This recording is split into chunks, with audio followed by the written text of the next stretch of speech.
Bienvenue dans les épisodes bonus de Faminimaliste, le podcast qui parle minimalisme en famille. Un lundi sur deux, je partage avec vous des astuces très concrètes et très précises pour vous aider à commencer ou à continuer votre démarche minimaliste. Et comme pour les maxi-épisodes, ces bonus sont accompagnés d'une fiche méthode que vous pouvez télécharger en description. Allez, c'est parti pour l'épisode du jour.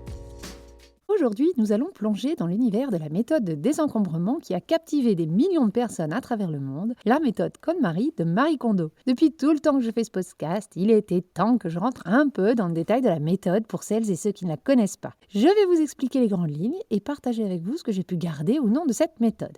Je vais donc commencer par vous la présenter brièvement et que les expertes en accompagnement KonMari m'excusent, je n'ai pas suivi la formation, mais juste lu le livre et tenté de l'appliquer. Et ensuite, je vous donnerai mon opinion sur les limites et les intérêts de cette méthode, parce que bien sûr, rien n'est tout blanc ni tout noir.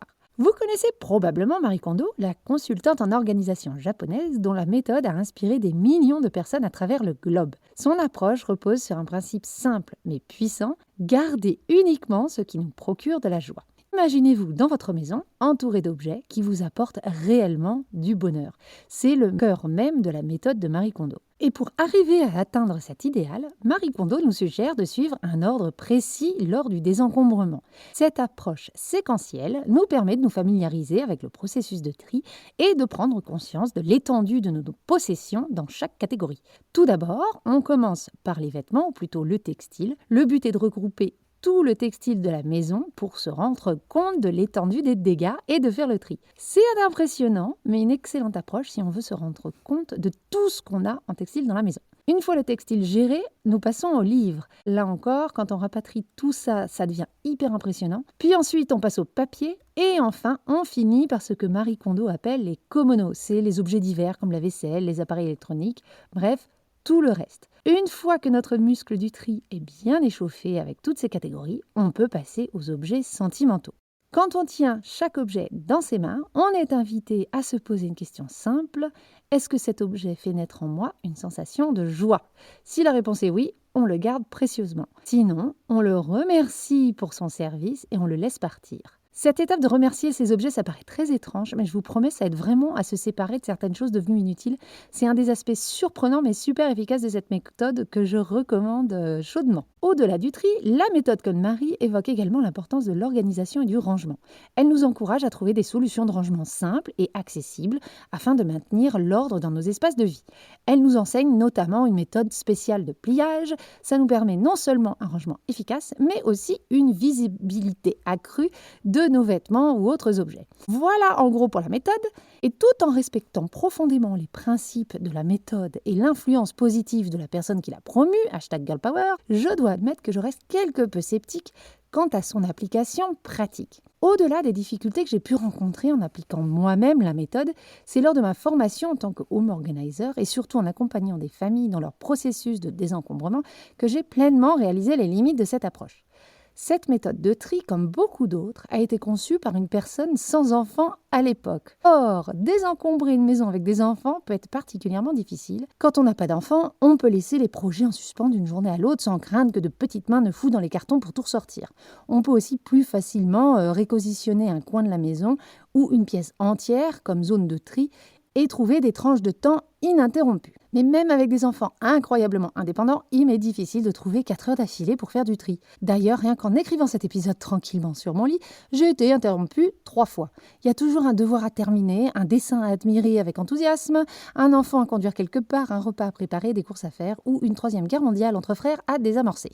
Donc la première contrainte de la méthode par catégorie, c'est qu'elle peut transformer notre maison en véritable chantier. Déplacer tous les articles d'une même catégorie au même endroit peut sembler logique, mais dans la pratique, ça peut rapidement créer du chaos, surtout si on a plusieurs pièces à traiter.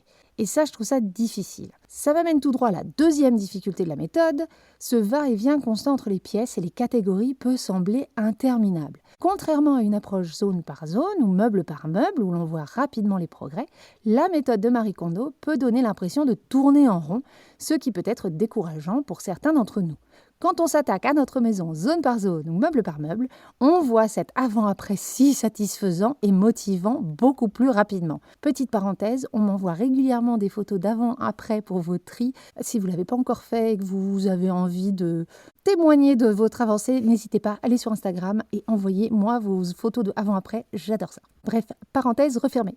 La troisième difficulté réside dans l'organisation du rangement. Avec ce passage d'une catégorie à une autre, le rangement définitif est beaucoup plus long à mettre en place. On range ses livres dans un endroit, après avoir trié par exemple, mais au moment où on fait les commonos, on se rend compte qu'en fait, il serait mieux à une autre place. L'espace se libère petit à petit, et du coup, on n'a pas cette vision globale du rangement de la pièce ou de la maison en fonction du nouvel espace disponible. Et pour des gens comme moi qui aiment bien avoir cette impression d'avancer, ça peut être un peu frustrant de faire des allers-retours dans nos décisions. Et enfin, la dernière chose que je trouve compliquée avec cette méthode, c'est la notion de joie. Et c'est rigolo parce que c'est aussi l'aspect que j'aime le plus. Bien sûr, l'idée de ne garder que ce qui nous rend heureux est séduisante, mais pour certaines personnes, ça peut être un véritable défi. Si vous êtes attaché à tout ce qui vous entoure, vous n'arriverez pas à vous débarrasser de grand-chose. Combien de personnes connaît-on dans notre entourage qui gardent les choses avec excès parce qu'ils tiennent à tout ?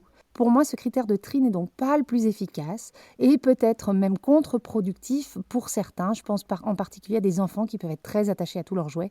Si on leur demande de garder que ce qui crée de la joie, on ne va pas avancer beaucoup. Maintenant, ayant dit tout ça, malgré ces défis, il faut reconnaître que la lecture de la magie du rangement a été une expérience transformative pour beaucoup, moi y compris. Ce livre m'a ouvert une nouvelle perspective sur ma relation aux objets, m'invitant à réfléchir sur mon attachement et sur l'impact de ces possessions sur mon quotidien. C'est une exploration fascinante qui peut ouvrir la voie vers un mode de vie plus minimaliste. Donc même si comme moi vous n'êtes pas convaincu par la méthode, je recommande vivement la lecture de ce livre pour sa philosophie enrichissante. Et si vous souhaitez vraiment vous engager dans la méthode KonMari, envisagez de vous faire accompagner par une ambassadrice KonMari pour un soutien personnalisé. Une simple recherche internet devrait vous aider à trouver quelqu'un de certifié dans votre région. Et voilà pour l'épisode bonus, j'espère qu'il vous aura plu. Si vous découvrez le podcast via ces épisodes, je ne peux que vous inciter à aller écouter les plus longs épisodes. Si vous souhaitez rentrer en contact avec moi, je vous mets tous les détails en description. Et si vous voulez me soutenir, vous pouvez partager cet épisode, mettre des pouces, des cœurs et des étoiles, ainsi que des commentaires sur votre plateforme d'écoute. Vous pouvez aussi faire un don sur la plateforme Ko-fi pour m'aider à couvrir les coûts de la production du podcast. Le lien est dans la description. Je vous dis à très bientôt et en attendant, n'oubliez pas, vivre avec moins, c'est vivre avec mieux.